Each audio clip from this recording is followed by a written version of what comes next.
Ahora vamos a hablar del campo eléctrico. Esta presentación contiene los siguientes temas. Primero vamos a hablar de los antecedentes para proponer un campo eléctrico. Después de las características del campo eléctrico, su ecuación, cómo es el vector de campo eléctrico y las líneas de campo. En la tercera parte vamos a ver cómo hacer un campo eléctrico constante y su relación con un voltaje. Y en la última parte vamos a ver los efectos del campo eléctrico, interacción carga-campo, interacción material-campo. Parte 1. Antecedentes. ¿Por qué necesitaríamos un campo eléctrico si ya tenemos la fuerza eléctrica de Coulomb? Bueno, aquí voy a presentar dos razones históricas. Lo primero es el principio de no interacción instantánea a distancia, porque parece que está prohibido en la naturaleza la interacción instantánea a distancia. Y otra razón, la observación experimental de las líneas de campo eléctrico. Vamos a empezar con la observación experimental de las líneas de campo eléctrico. Aquí tenemos dos electrodos de una máquina de Winsor en aceite con hojitas de té, y al echar a andar la máquina se empiezan a formar patrones conocidos como líneas de campo.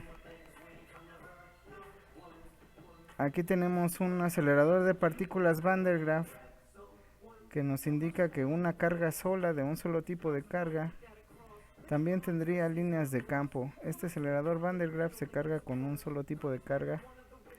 También la cabeza de esta niña, por estar agarrando el Van der Graaf, se carga con un solo tipo de carga y sus cabellos tienden a alinearse con las líneas del campo. Las hojitas de té en el aceite se polarizan y forman las líneas de campo estas. Los cabellos de la chica se cargan y forman patrones paralelos a las líneas de campo. Las líneas de campo con distintos electrodos en aceite con semillas, podemos volver a ver aquí las líneas de campo salen de la carga positiva más o menos radialmente y se doblan hacia la carga negativa y entran a la carga negativa las líneas de campo. Pero si en lugar de tener electrodos puntuales como en este caso y este caso, tuviéramos dos barras, una cargada positivamente y una negativamente, podemos ver que las líneas de campo son paralelas y van de una barra a otra, mientras que en este caso este electrodo ejemplifica la idea de una carga puntual sola. Está limitado esta parte con una donita metálica y las líneas de campo son radiales. Entonces las líneas de campo insinúan que no únicamente es que haya una fuerza entre esta carga y esta carga, sino que tal vez esta carga produce algo, como el campo eléctrico, que va a interactuar con la otra. Esta carga produce algo hacia todo el espacio, no nada más una interacción carga-carga. Ahora vamos a hablar del principio de no interacción instantánea a distancia. Primero vamos a ver estos dos videos de rayos.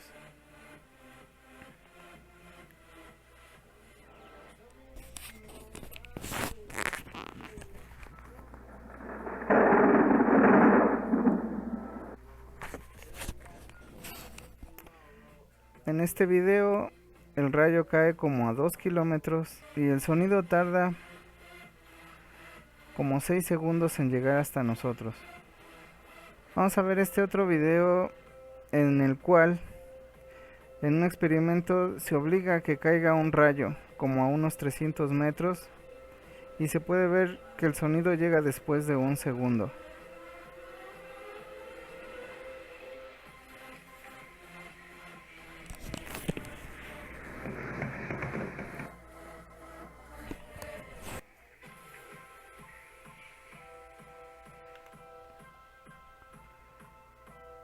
Se tenía la errónea creencia de que la luz nos permite ver instantáneamente lo que en realidad está sucediendo, mientras que el sonido tiene una velocidad muy pequeña, solo avanza 340 metros cada segundo, Por eso se ve el desfasamiento temporal. Pero el principio de no interacción instantánea se basa en que ni siquiera la luz puede llegar instantáneamente de un punto a otro. Cerca de 1920, cuando Galileo con su telescopio descubrió las lunas de Júpiter y estaba midiendo el periodo o el tiempo que tardan en darle la vuelta a Júpiter, se dio cuenta de algo muy chistoso.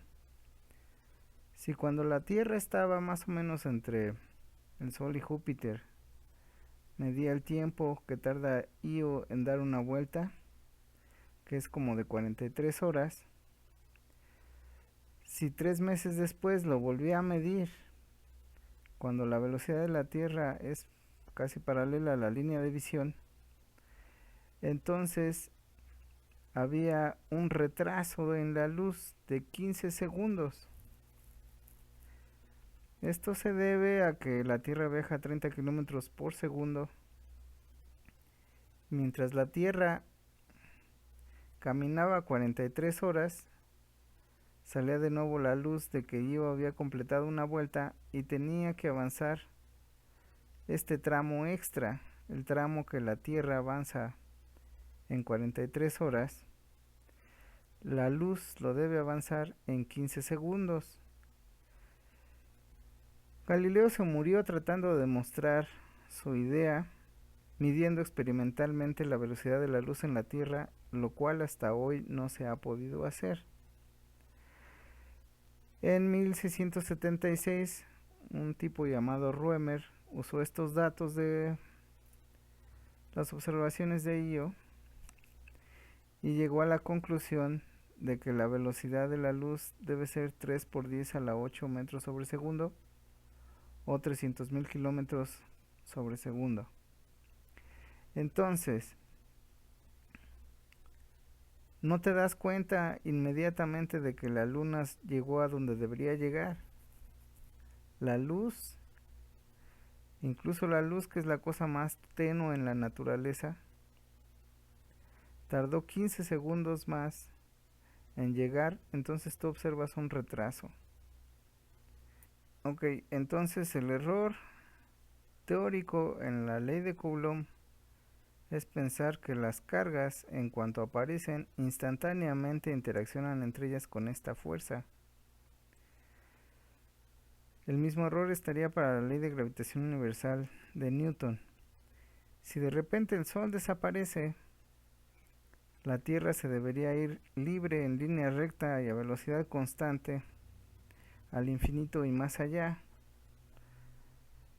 ¿Qué estamos diciendo? Que como la luz del Sol tarda 8 minutos en llegar desde el Sol a la Tierra, si el Sol desapareciera, tendría que tardar 8 minutos la Tierra en darse cuenta de que ya no hay Sol. Eso no está tan grave porque sabemos que el Sol no desaparece, que es muy difícil desaparecer la materia. Pero si agarramos un trapito y un borrego y creamos carga frotando el Sol y frotando la Tierra, esta fórmula dice que en cuanto estén cargados, instantáneamente se empezarán a atraer. Y la idea del principio de no interacción instantánea a distancia es que no.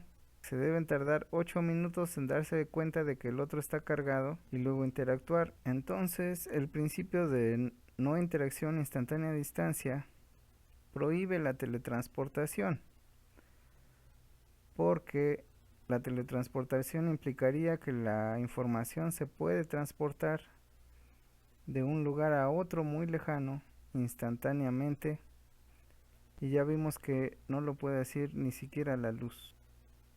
Entonces, el problema de la ley de gravitación universal y la fuerza eléctrica es teórico, es cómo se interpretan, porque implican una interacción instantánea a distancia. Bueno, en la siguiente sección vamos a ver cómo el campo eléctrico resuelve este error filosófico de la fuerza de Coulomb. Parte 2, ecuación del campo eléctrico.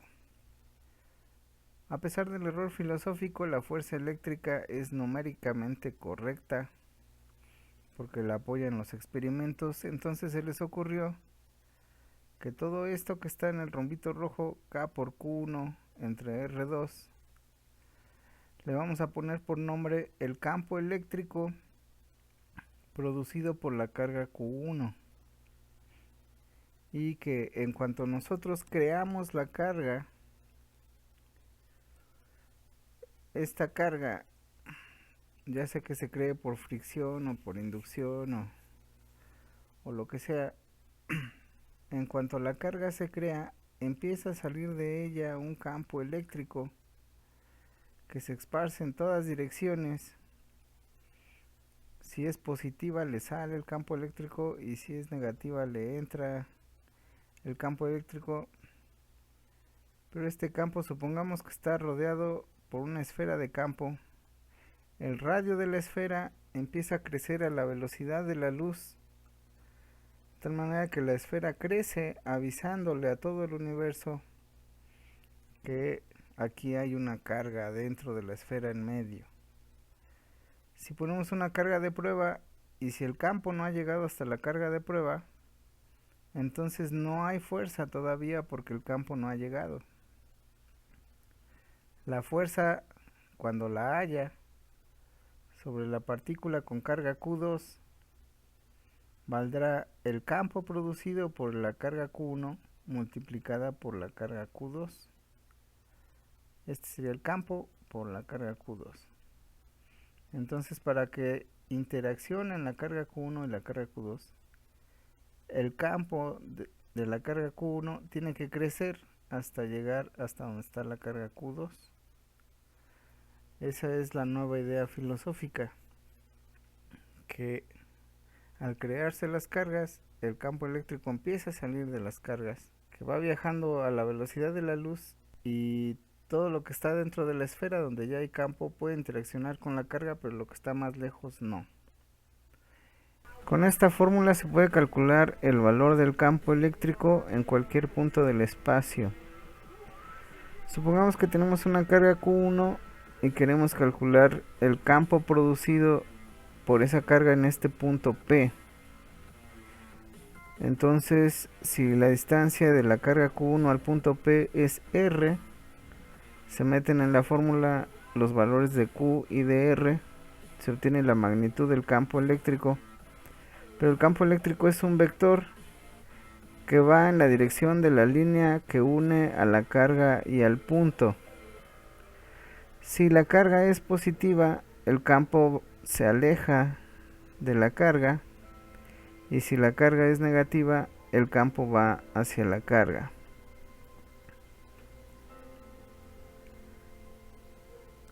Entonces, en cada punto del espacio se debería calcular un vector campo,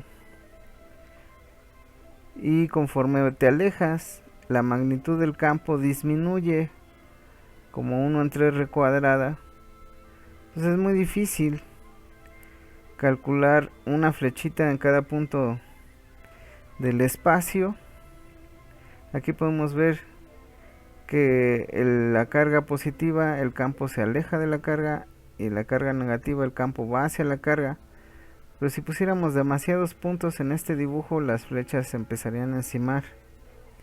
Entonces se usa como ayuda las líneas de campo. Las líneas de campo son líneas paralelas en cada punto al campo eléctrico total. Vamos a verlo con este dibujo. Si aquí tenemos una carga positiva y aquí tuviéramos una carga de prueba, la campo sobre la carga de prueba iría en esta dirección, alejándose de la carga positiva. Y aquí tenemos una carga negativa, entonces en este punto esta carga negativa produce un campo que va hacia la carga negativa, así. Se hace la suma vectorial por el método del paralelogramo, y el campo total es paralelo a esta línea de campo dibujada. Entonces las líneas de campo son paralelas al campo total, o a la suma de los dos campos. de tal manera que si pusiéramos una carga de prueba en una de las líneas de campo, esta se aceleraría, pero no se saldría de la línea de campo, se aceleraría en la dirección de la línea de campo. Entonces, cuando tenemos una carga positiva y una carga negativa, las líneas de campo que salen de la carga positiva se doblan y se fusionan con las líneas de campo que van hacia la carga negativa. Este es el mismo diagrama que vimos antes, pero cuando tenemos partículas con el mismo tipo de carga, las líneas se repelen. Aquí cuesta trabajo doblar las líneas para mantener estas cargas cerca y las cargas iguales se repelen. También cuando la carga es negativa. Aunque aquí el campo vaya hacia la carga, en ambos casos, de todos modos las líneas de campo no se acoplan y las cargas se repelen. ¿Cómo producir un campo eléctrico constante? Bueno, aquí tenemos otra vez la carga positiva y la carga negativa. Las líneas de campo que salen de la carga positiva y entran en la carga negativa.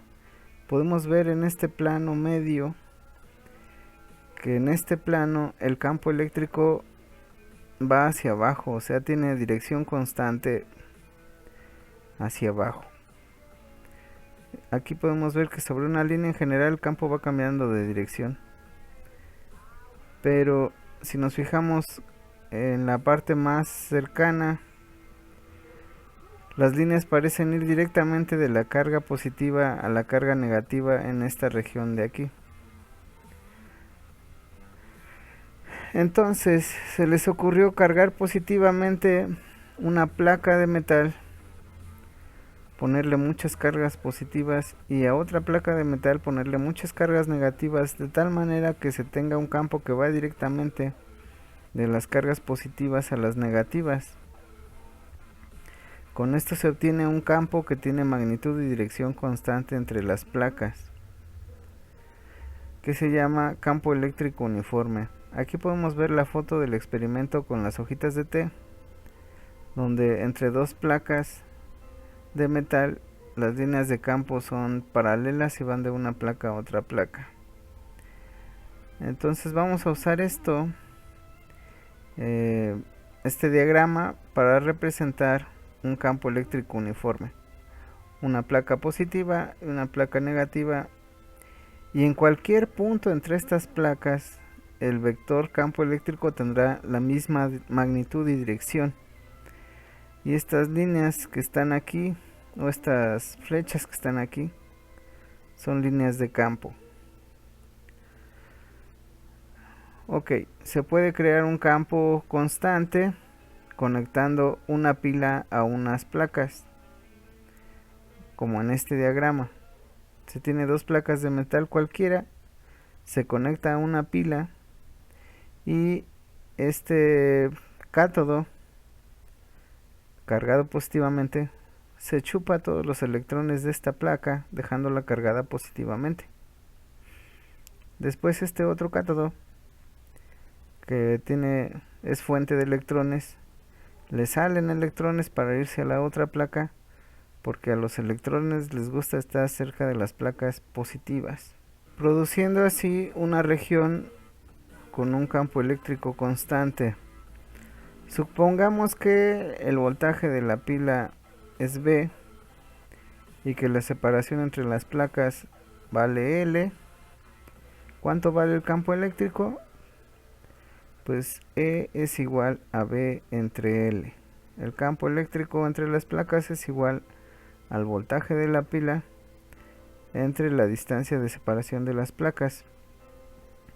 Y aquí podemos despejar V. Esto se parece más a la definición del voltaje o potencial eléctrico, que es igual al campo por la distancia.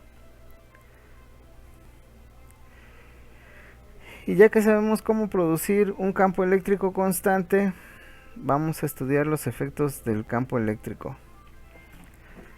Entonces aquí tenemos una placa positiva y una placa negativa, el campo eléctrico sale de la placa positiva y va hacia la negativa. ¿Qué pasa si tenemos aquí una partícula cargada positivamente? Sentirá una fuerza paralela al campo. ¿Por qué? Porque la fuerza es igual a Q por E. Supongamos que el campo eléctrico es positivo si va hacia la derecha, en este caso. Si la carga es positiva, entonces positivo por positivo te da positivo y la fuerza es paralela al campo. Si el campo fuera negativo, que va hacia la izquierda, y la carga positiva, entonces positivo por negativo te da negativo y entonces la fuerza iría en la misma dirección que el campo. Si la carga es positiva. En cambio, las cargas negativas experimentan una fuerza en dirección opuesta a la del campo. Aquí el campo va hacia la derecha y si ponemos una partícula negativa, esta sentirá una fuerza hacia la izquierda. ¿Por qué? Bueno, supongamos que el campo es positivo hacia la derecha, lo multiplicamos por una carga negativa, menos por más da menos, y eso nos diría que la fuerza va hacia la izquierda. O supongamos que el campo va hacia la izquierda, por lo tanto es negativo, y la carga es negativa, entonces menos por menos da más. Entonces de cualquier forma, si la carga es negativa, el signo de la fuerza es el opuesto al del campo. Por eso las cargas negativas se mueven en dirección contraria al campo. También se puede ver que la fuerza va en esta dirección porque la partícula positiva es repelida por la placa positiva y atraída por la placa negativa. Mientras que la partícula con carga negativa se mueve en dirección opuesta al campo o siente una fuerza en dirección opuesta al campo porque la placa negativa la repele y la placa positiva la atrae. Vamos a usar este arreglo de placas para denotar un campo eléctrico y el campo eléctrico le aplica una fuerza a las cargas de acuerdo a esta ecuación, fuerza igual a carga por campo eléctrico. Entonces la fuerza se puede utilizar para acelerar una partícula cargada, como en este caso,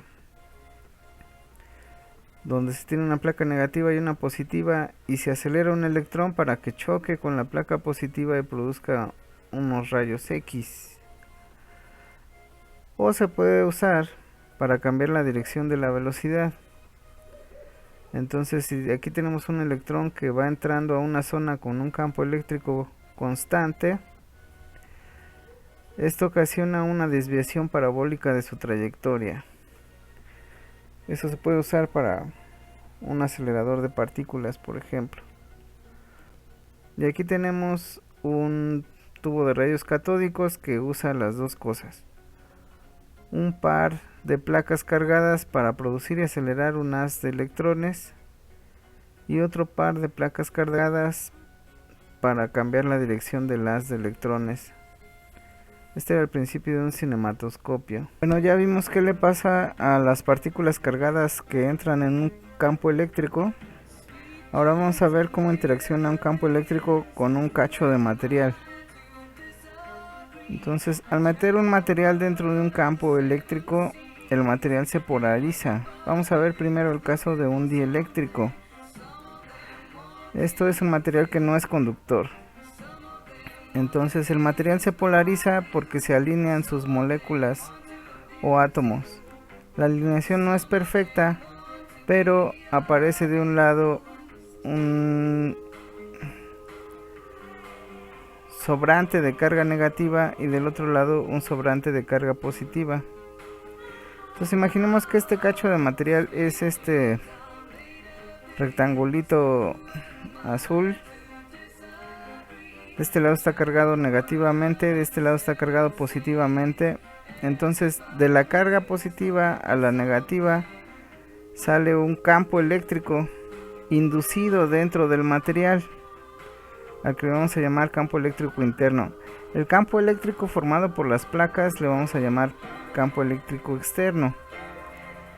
Y entonces, como el material se polariza, aparecen estas cargas y eso induce un campo eléctrico interno.